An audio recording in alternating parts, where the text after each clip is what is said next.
Today we have an exciting movie for you about alternate realities and the multiverse. If someone had claimed in the 1800s or 1900s that people from alternate realities were among us, no one would have believed them. Back then, there was no technology to track when these people arrived or disappeared. But with modern technology and CCTV cameras everywhere, we can now easily track and see these visitors from alternate realities. In this movie, a woman comes to buy a train ticket to a place that doesn't exist on any map. The booking clerk is puzzled, but the woman insists that she regularly takes the train to this mysterious destination. Is she telling the truth? What secret lies behind her words? Did the clerk uncover the mystery? This is the plot of the American science fiction movie, The Commuter. Stay tuned until the end for an exciting experience. The movie begins in a small American railway station named Walking. Meet ED, who works diligently in the ticket office. ED is known for his dedication to his job and his willingness to help passengers. If a foreigner is lost, ED goes out of his way to show them the right direction. For example, a woman struggles to carry her child's trolley down the stairs while everyone else ignores her.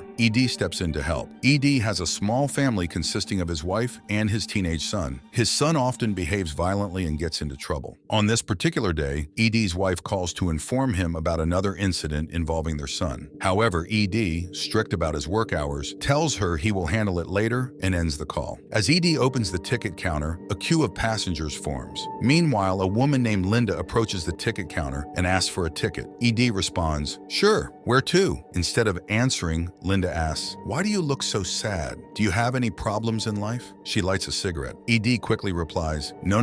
Smoking is not allowed here and it's not good for your health." Linda promptly puts out the lighter and says, "Thank you, but I need a ticket to Macon Heights." Surprised, ED responds, "I've been working here for 20 years, and I've never heard of Macon Heights. Even if such a place exists, no train from here goes there. I'm certain of that." Linda insists, "What are you talking about? I often take the train from here to Macon Heights." ED, now even more puzzled, asks Linda, "Okay, please do one thing. Tell me the number of that train or its timings." Linda quickly responds, "There are 3 trains going to Macon Heights every day. One at 9:19, the second at 13:19, and the third at 17:19. ED replies, "No, ma'am. The trains at those times go to Aldenell Station, but the one you're talking about, Macon Heights, isn't on any train route. There's no station by that name." Linda then urges ED to check his computer. As ED looks at his monitor, he notices Linda has vanished. Confused and intrigued, he wonders where she could have gone so suddenly. After work, ED tells his colleague Charles about the strange encounter with Linda. Charles responds, "Macon Heights? I've never heard of that place. I think you're imagining things. Maybe no woman came and no one disappeared. You're getting old,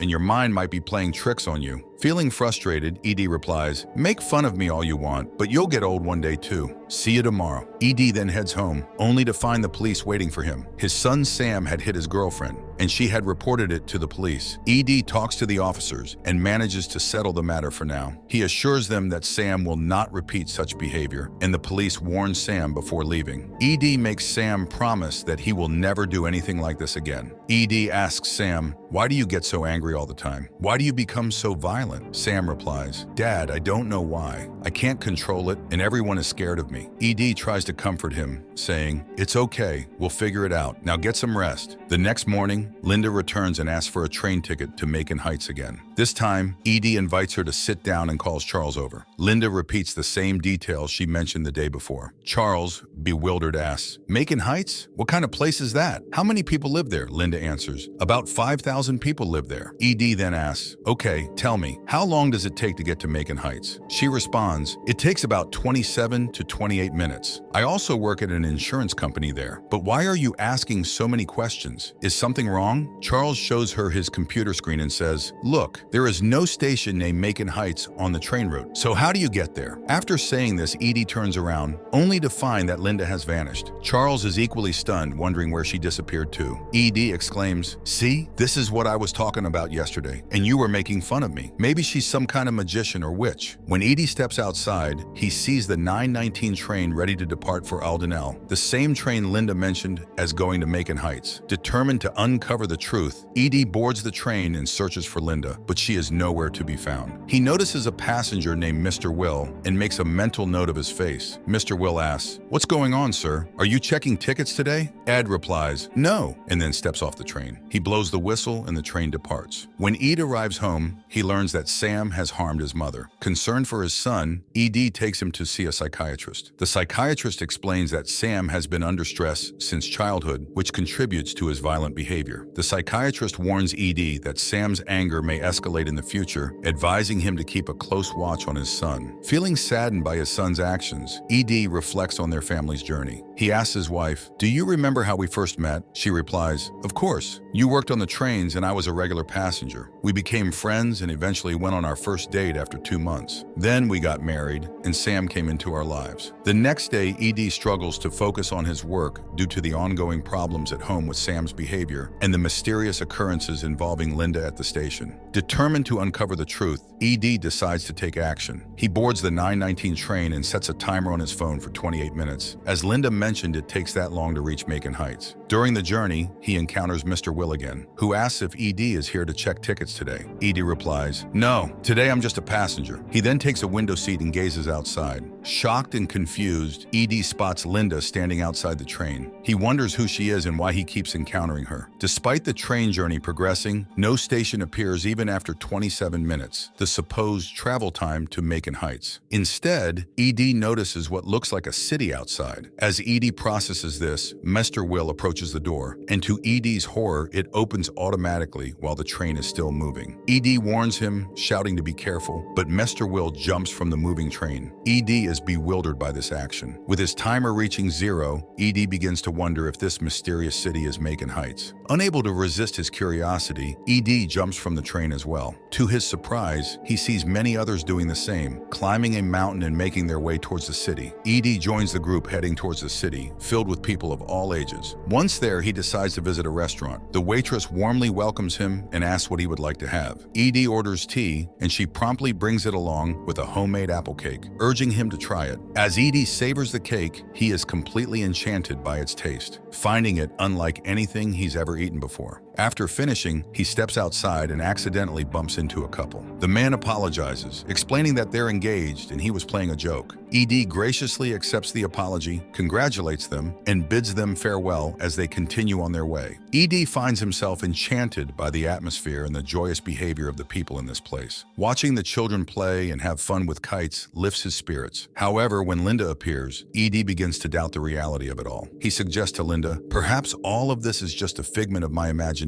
In reality, I'm trying to escape from my problems." Ed believes his mind is playing tricks on him, creating an illusion of this beautiful place. Linda challenges his perspective, asking, "How do you know this isn't real?" Ed responds, "Because there's no place in the world where everyone is happy. There's sadness everywhere. I was on the train when suddenly people started jumping off. I followed suit and ended up here. But does this happen in real life?" Linda laughs gently and explains, "This is real. The 919 train has brought you to an alternate reality. Here people are the same, but in this alternate reality, they have no sorrows. Everyone is genuinely happy. And this place is Macon Heights, the very place you kept asking about." Linda explains to Ed that at 1719, a train bound for Walkingtown will arrive, and if he boards it, he'll return home to his family. In this alternate reality, the sorrows his family experiences in real life won't exist, and they can live happily together. Though Ed struggles to comprehend how this could be possible, he decides to wait until 1719, like the others gathered at the station. As the train approaches, just as they had done before, everyone boards the moving train. Eventually, Ed arrives back at the walking station. While he feels a sense of happiness from his time in the alternate reality, he resolves not to return there. Instead, he heads home. To his surprise, upon arriving home, he finds his wife looking more active, happier, and even more beautiful than before. Ed senses a newfound positivity in the air. Ed enters Sam's room only to find it transformed into a storage space. Confused, he questions his wife about the change. She sadly reveals that they had prepared the room for their future child, but due to their unfortunate circumstances, they never had a child who could use it. Ed is shocked by this revelation, realizing that despite returning from Macon Heights, he's still in the alternate reality, where he never had a son to trouble him. In this alternate reality, his wife appears content and joyful, free from the burdens of their real-life struggles. Despite the disorientation, Ed accepts the situation and resolves to carry on with his life. life. The next day, he reluctantly goes to work. In this alternate reality, Edie once again lends a hand to the woman struggling with her child's trolley, but this time, he's pleasantly surprised to see many others joining in to help. Even the child seems content, munching on something quietly. Edie notices the stark difference from before, where he was the only one assisting. Intrigued by the mention of Macon Heights in a newspaper article, Edie delves into research. He learns that the city was planned but never constructed due to government intervention. Seeking more information, Edie visits the reporter who wrote the article. The reporter vividly recalls the city project and acknowledges that many, like Edie, have inquired about Macon Heights. Surprisingly, the reporter admits to having visited the city multiple times by those peoples. The reporter shows Edie some papers about Macon Heights. He explains that it was a big dream of an architect to build a great city, but for some reason the project didn't happen, and it made the architect very sad. He died without seeing his dream come true. Now, Macon Heights is just an empty place, but some people say there's a real happy city there. The reporter tried many times to go there, but couldn't because the train door wouldn't open for him. Only a few people can go there, they say. Among the papers, Edie finds a picture of Linda. When he asks about her, the reporter says she's the architect's daughter. She was very sad when her father's dream project didn't happen. Maybe if it had, he would still be alive. But the reporter doesn't know where Linda went suddenly. Edie's curiosity deepens as he delves into the mystery surrounding Macon Heights. He becomes so engrossed in his investigation that he even reads old newspapers during work hours. One day, Charles interrupts him, mentioning his son's participation in a school drama and suggesting he should leave early. Edie jokes about Charles being married and having children, but Charles reveals that he does indeed have 3 children, while Edie has none. This revelation hits Edie hard, reminding him of the son he left behind in the reality. Suddenly flooded with memories of his son, Edie rushes to the train station. Despite the happiness he experienced in the alternate reality, Edie realizes that he longs for his son, no matter the challenges he may bring. Determined to reunite with his son, Edie boards the train once more. After precisely 28 minutes, the train's door automatically opens and Edie jumps out. He heads to the familiar restaurant where he's served the same delicious apple cake by the waitress. Exiting the restaurant contentedly, Edie once again encounters the young couple who apologizes for bumping into him. Citing their engagement, Edie congratulates them as before, feeling a sense of deja vu. Confused by the repetition of events, Edie sits down, feeling perplexed. He notices a family nearby, reminding him of his son Sam. Searching for Linda, Edie finds her missing. Growing anxious, he boards the train once more, returning to Walkingtown, but despite his efforts, Edie remains in the alternate reality. One night, Edie hears strange noises from an empty room. When he investigates, he finds himself climbing to the roof where gravity seems to work differently. He discovers a white room with an old TV and a video player. Watching videos of his son Sam's childhood makes Edie sad,